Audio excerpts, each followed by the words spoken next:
What's up, everybody? Welcome back to another highly combustible reaction. We're jumping into something. Listen, everybody's heard of the Holy Roman Empire, but I'll be the first one to admit that I really don't know that much about it, other than they almost took over the world.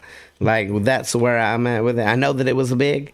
I know the church had a lot of power. I know that things like that, but I don't know details. I don't know specifics. I don't know anything like that. So let's jump in. Let's check it out together. Let's learn a little something today. Holy Roman Empire Explained, coming at us from Mikhail. Much love. If you guys enjoy the ride, go show Wonder why some love. We're already subbed up. We're already hit the like button. Let's see what we got. The Holy Roman Empire was a large collection of thousands of political entities made up of different ethnicities that existed for more than 1,000 years at the heart of Europe, stretching from modern-day Italy to Denmark, from France to Poland. The Holy Roman Empire was an important part of European history, with several countries that exist today having emerged from the empire. Keeping in line with the empire's complex nature, there isn't even a universally agreed upon date as to when the empire actually started. Wow. The two dates cited are 800 and 962 AD. After the fall of the Western Roman Empire in the 5th century, the Roman Empire was reduced to its eastern half. Of course, their capital city was no longer Rome, it was the ethnically Greek city of Constantinople. Now, while the inhabitants of this empire continue to see themselves as, well, the Roman Empire, modern historians tend to refer to them as the Byzantine Empire, based on the old name of the capital city, Byzantium. Anyway, 3 centuries later, the Frankish king Charlemagne was crowned Emperor of the Romans, as the Pope transferred the imperial title from east back. These are all names and things that I've heard, but I don't know specifics for sure. I never paid attention, or a lot of it honestly wasn't taught. A lot of the things that you guys have taken me down history wise is not stuff that I've ever learned in a textbook. It took me getting on here on the World Wide Web to figure it out. This is absolutely going to be a journey of the mind. Let's go. Byzantium. Anyway, 3 centuries later, the Frankish king Charlemagne was crowned Emperor of the Romans, as the Pope transferred the imperial title from east back to west. At the time, the title was considered vacant because it was held by a woman known simply as Irene, who killed her own son to take power from him. The Frankish kingdoms were split and reunited several times, with 3 kingdoms emerging that would make up the core of the Holy Roman Empire: the German kingdom, the Italian kingdom, and the Burgundian kingdom. There was also the Kingdom of Bohemia, but that didn't become a kingdom until 1198. Wait, there was an actual Bohemia? Kingdom of Bohemia, but that didn't become a kingdom until 1198. In 961, Otto I, King of Germany, came to the assistance of Pope John XII as the Papal States were invaded by Berenger II of Italy. Otto conquered northern Italy and deposed of Berenger as his own troops abandoned him. The Pope crowned Otto Emperor in 962, the first German to become Emperor. Almost all successors would be German for the rest of the Empire's existence. The early years of the Empire's history are dominated by its strained relations with the papacy, a seemingly never-ending power struggle between various emperors and popes over the course of several centuries. They could never agree who was superior, pope or emperor. Hey, the church had a lot of power. Who was making a lot of the damn decisions? Seriously, that would be a power struggle back and forth. Because if you're supposed to be the emperor, if I'm the emperor, I'll be damned if I'm going to let the pope step on my feet. But if I'm the pope and I'm already been established and there was other popes that were doing the same thing, I'd be damned if I'm going to let the emperor step on my feet. In the mid-13th century, the empire had an interregnum in which no king was crowned emperor for 67 years. This would actually be the first of 3 interregnums, as another 2 times in the next century and a half. What do you do for 67 years without that continuity, without the king there as your representative? That, to me, that's what the king is, the people's representative. Would see long stretches of time without a crowned emperor. During the rule of Charles IV, the Golden Bull of 1356 saw major changes to the empire. 7 fixed electors were chosen who would decide the King of Germany, which had become a symbolic title of the elected but not yet coronated emperor. In 1440, with the election of Frederick III as emperor, this began 3 straight centuries of emperors from the same royal family, the House of Habsburg from Austria. During the rule of Maximilian I, the Habsburgs greatly expanded their influence through political marriages, acquiring Spain, Burgundy, Bohemia and Hungary. In 1494, war broke out on the Italian peninsula, primarily between the Habsburgs and France, over various territories and their respective inheritance, most notably Milan, Naples and Sicily. The war would continue on and off for more than 60 years and effectively ended imperial rule in Italy. In 1517, Martin Luther from Saxony published his 95 Theses, criticising the Roman Catholic Church and many of its practices in what became known as the Protestant Reformation, profoundly changing the course of European history. The Holy Roman Empire became divided as many of the emperor's subjects adopted Lutheranism, creating religious tensions that would last for more than a century, and to an extent, even to this day. It was around this difficult time that probably the most well-known Holy Roman Emperor began his rule, Charles V. Charles was already King of Spain, so Habsburg power reached its peak with a vast array of territories both in and out of the empire. His rule was dominated by religious conflict, first starting with a war against various Lutheran princely estates known as the Schmalkaldic League, who were defeated by Charles and several Catholic princes. The Peace of Augsburg in 1555 gave rulers the right to choose the religion of their estate, Catholicism or Lutheranism, based on the principle of cuius regio eius religio. Shortly afterwards, Charles V abdicated, splitting his inheritance between Spain and Austria. His son Philip II succeeded him in Spain while his splitting up his inheritance between the two different countries? That's interesting. Inheritance between Spain and Austria. His son Philip II succeeded him in Spain while his younger brother Ferdinand took over as Emperor and Archduke of Austria, starting the cadet branch of the House of Habsburg. Religious tensions continued as a rebellion started in the Spanish Netherlands, eventually leading to the establishment of the Dutch Republic, with 7 of the 17 provinces seceding from Spain and the Empire. In 1618, the 30 Years' War started in Bohemia with the defenestration of Prague, which is just a fancy way of saying throwing someone out of a window. This began the Bohemian Revolt, which spiraled into a continent-wide power struggle with all major European powers involved. The war ended with the Peace of Westphalia, a massive turning point in the Empire's history. Many view this as the beginning of the end of the Holy Roman Empire. Dutch independence was finally officially recognised, as well as the independence of Switzerland and the territories in northern Italy. The empire became even more decentralised and the Habsburgs' power began to decline. After the Peace of Westphalia, it becomes less relevant to talk about the history of the Holy Roman Empire as a whole, because what happened in the last 150 years of the empire's existence relates more to the princely estates as individual entities in their own right. There were several very important and impactful wars throughout the late 17th and early 18th century, such as the Franco-Dutch War, the 9 Years' War, and the War of the Spanish Succession. There were always imperial princes on both sides of these conflicts. There was also the Long Turkish War, but this was more related to the Habsburgs and their possessions, given that much of the fighting was over Hungary, which was never part of the empire. The final years of the empire were dominated by the rivalry between Austria and Prussia, by far the two most dominant German powers. Austria had a succession crisis and the Habsburgs' 3 centuries of ruling the empire came to a temporary end as Charles VII of Bavaria took over in 1745. The two powers clashed in the global conflict, the 7 Years' War, over Silesia, as France and Austria unsuccessfully tried to curb the rising Prussian power. The Holy Roman Empire came to an end at the hands of Napoleon and revolutionary France. Austria was invaded in 1792 and renewed tensions in 1806 caused the last emperor, Francis II, to officially dissolve the empire, ending just over 1,000 years of existence. Imagine being the emperor that had to dissolve the empire, had to make that decision. Holy hell.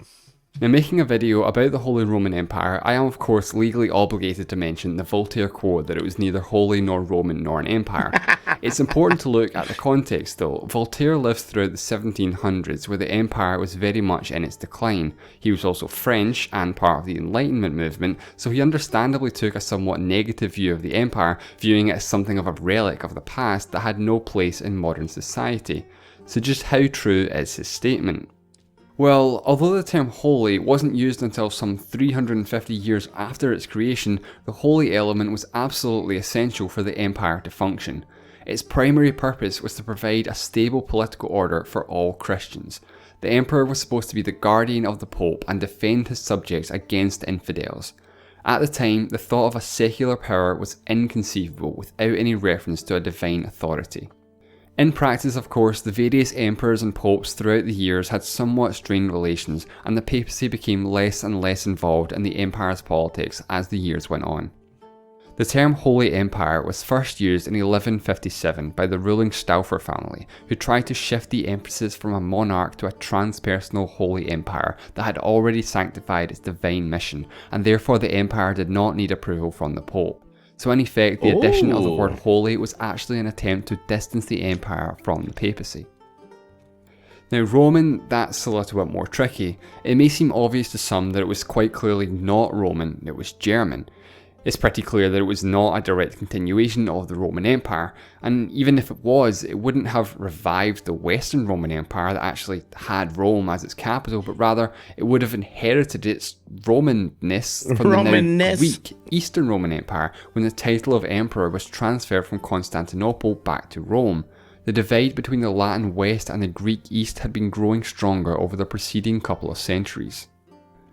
Charlemagne was crowned in the year 800 with a somewhat tenuous link to the ancient Roman Empire. The prestige and authority commanded by the title Roman Emperor still held a lot of weight in the West, and Charlemagne was recognised as emperor, giving him immense power and status. People at the time really did view the empire as a direct continuation from ancient Rome. Frankish rule over Italy didn't begin until 774, and although the Franks had been Christianised and even somewhat Romanised, they didn't want to completely lose their own identity. As the years went on, of course, it became much less Roman and much more German. After a few centuries, most emperors didn't even travel south of the Alps in their entire reign, except to be crowned by the Pope, and even that was discontinued after Charles V. The word empire doesn't really have a universally agreed upon definition, so it's not really possible to definitively say that it was or wasn't an empire. The idea of an emperor was that he was a monarch above that of a king, a sort of king of kings. Now, according to the divine mandate, the Roman Empire was to be the last and greatest empire, and there could only be one. The idea of an empire was singular and universal. This idea of singularity was deeply rooted in Christian thought at the time. Empires could not coexist. This was based on the theory of translatio imperii, the pretext used by the Pope to transfer authority from Constantinople.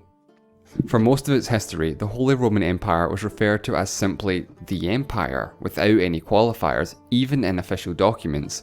There were no other empires that were recognised in the West for most of its history.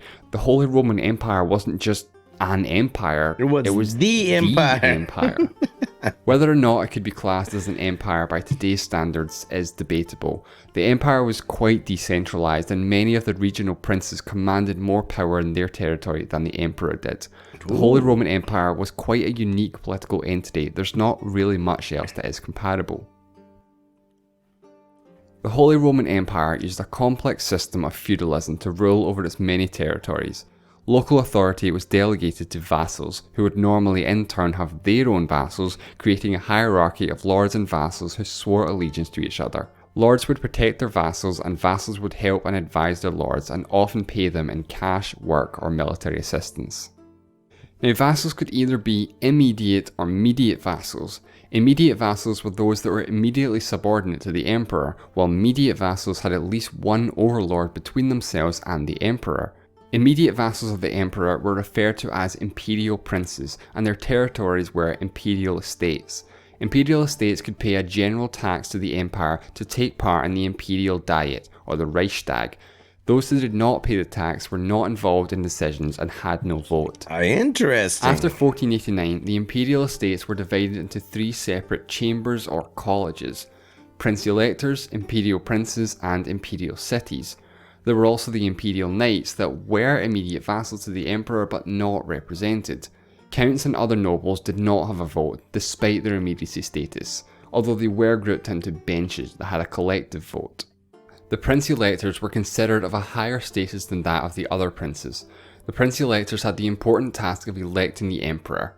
For most of the empire's history, there were 7 Prince-Electors, 3 ecclesiastical electors and 4 secular electors. The elective process quickly became corrupt, and the imperial title was pretty much just gained via bribery. In the year 1500, the empire was divided into 6 imperial circles. The circles were created to better organise the empire's defensive structures, as well as to facilitate tax collection. In 1512, a further 3 were added, and Saxony was divided into 2. There were also areas that were not part of any imperial circle, most notably Bohemia, plus the Swiss and Italian parts of the empire. Now unfortunately, due to its complexity, it's impossible to represent the hierarchy of the Holy Roman Empire with a neat little pyramid with the emperor at the top. There was no single chain of command, and many of the internal hierarchies were interconnected. Imperial princes could have the same political status as each other, but with different prestige based on their noble title, such as king, duke, count, and so on. The most powerful imperial estate for centuries, Austria, created their own title, Archduke. Brandenburg Prussia became a kingdom in 1701, but for the first 71 years, kings were titled King in Prussia as opposed to King of Prussia. Interesting. Because Prussia fell outside of the territory of the empire and therefore did not require imperial authorization. Prussia was well on its way to becoming a great power in its own right, so really there was nothing the empire could do to stop them anyway. At the start of the video, I mentioned that the Holy Roman Empire was comprised of 3 core kingdoms: Germany, Italy, and Burgundy, plus Bohemia, but that's a little different. So who was the King of Germany, and how did this title play into the hierarchy of the empire? Well, the King of Germany, Italy, and Burgundy were 3 separate titles, but in practice for most of the empire's history, all 3 titles were held by the same person, who was usually the emperor as well. This wasn't always the case, and in the earlier years it was more complicated, but generally speaking, it was one person who held all titles. Bohemia was its own autonomous kingdom, being elevated from a duchy in 1198. The Bohemian crown lands came under Habsburg rule from the 15th century onwards, with some gaps, so many of the Bohemian kings were in fact emperor simultaneously. The Holy Roman Empire lasted for just over 1,000 years and oversaw Still sounds very confusing, from a feudal, rank-wise, agrarian, and religiously uniform region to an increasingly centralised, urban, and religiously divergent one. While the Holy Roman Empire was a significant power for a large part of its history, it didn't seem to be able to survive the changes in European society that eventually rendered it obsolete. The Holy Roman Empire was dissolved just over 2 centuries ago, but here's an interesting thought.